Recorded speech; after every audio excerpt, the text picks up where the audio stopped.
ये आपकी सोच के ऊपर है। अगर मैं कोई टॉपिक मैथ का पढ़ा रहा हूँ और मुझे लग रहा है कि उन टॉपिक्स में इन क्यूब से मैं कुछ बता सकता हूँ, तो आप इसका प्रयोग करें।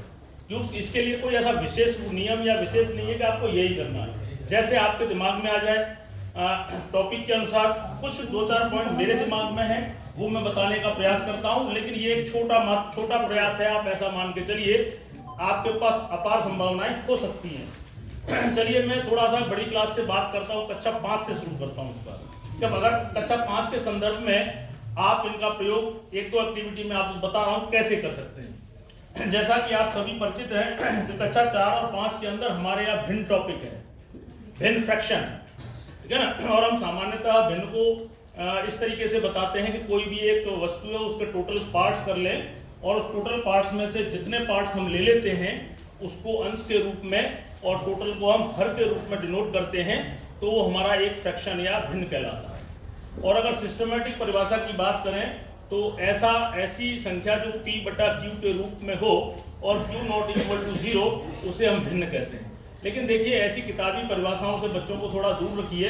ये लास्ट में जब आपका बच्चा परफेक्ट हो जाए तब समझ पाएगा। अभी तो आपको उसको, जैसा कि हमारे शिक्षण उद्देश्य भी यही है कि बच्चे को उसी की भाषा में समझाना है।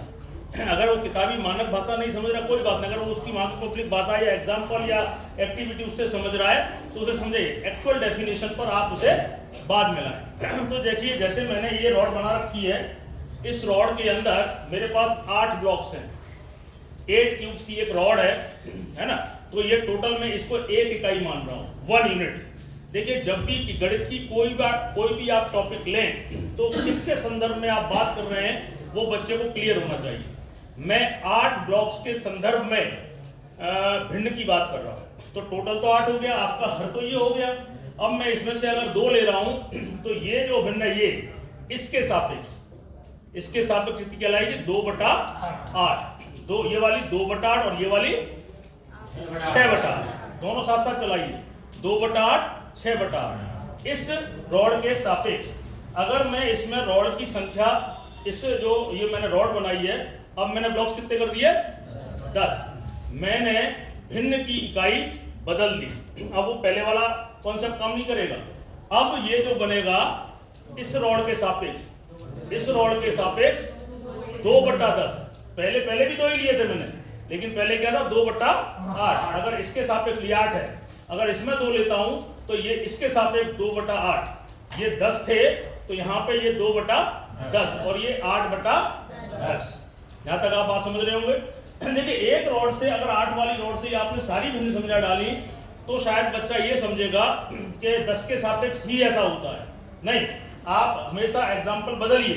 इस बार मैंने रॉड आपकी 6 ले ली और इस बार मैं 2 ले रहा हूं, हर बार 2 ले रहा हूं, लेकिन इस बार भिन्न अलग बन गई।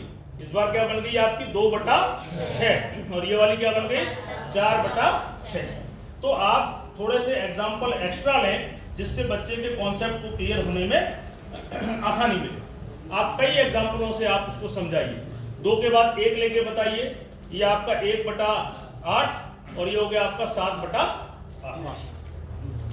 इस तरीके कई सारे एग्जाम्पल दे करके आप देखिए क्यूब्स के बाद कोशिश करिए। देखिए एक ही चीज से आप समझाते हैं तो भी कहीं ना कहीं बच्चा भ्रमित होगा। हमने भिन्न में क्या किया, इसके 8 क्यूब किए, मतलब 8 पार्ट किए। अगर आपके पास रस्सी है उसको भिन्न का कॉन्सेप्ट समझाइए। भिन्न, इस क्यूब का मतलब भिन्न नहीं है, ऐसा नहीं है कि भिन्न इसी से समझो आप। अगर मैं रस्सी ले लूं तो इस बार रस्सी 1 इकाई है, ये मेरी एक भिन्न है पूरी, मतलब एक पूर्णांक है। अब इसमें से मैं इसके 3 पार्ट ले लूं, रेड व्हाइट रेड, तो ये भी भिन्न, ये कौन सी भिन्न बनी 3/10। टोटल पार्ट कितने इसमें 10 है, तो ये मेरी भिन्न बन गई 3/10। अगर कल मैंने जैसे घड़ी है, भिन्न का अलग अलग कॉन्सेप्ट समझाइए उसकी। अब मैंने घड़ी ले ली, अगर मैं घंटे की बात करता हूं, घंटे की, तो इसमें 12 अंक लिखे हुए, 12 घंटे ही है ना। अगर 12 घंटे को मैं 1 इकाई मानता हूं 12 घंटे में, और मैं उसको 3 को दिखाता हूं, बेटा ये कौन सी भिन्न हो गई, तो आपकी क्या बनेगी 3/12। विभिन्न एग्जाम्पल देखिए कई सारे, आप एग्जाम्पल को बदलिए। आप करेंसी ले लीजिए, करेंसी में आप 100 का नोट दिखाइए, 100 का नोट दिखाइए उस बच्चे को, और इसके एक दूसरे हाथ में 10-10 के 10 ले लीजिए, 10-10 के 10। मैंने बच्चे से कहा ये आपका 1 इकाई है 100, उसमें मैंने 1 10 का नोट निकाल के दिया उस बच्चे को। 1 10 का नोट 100 रुपए के सापेक्ष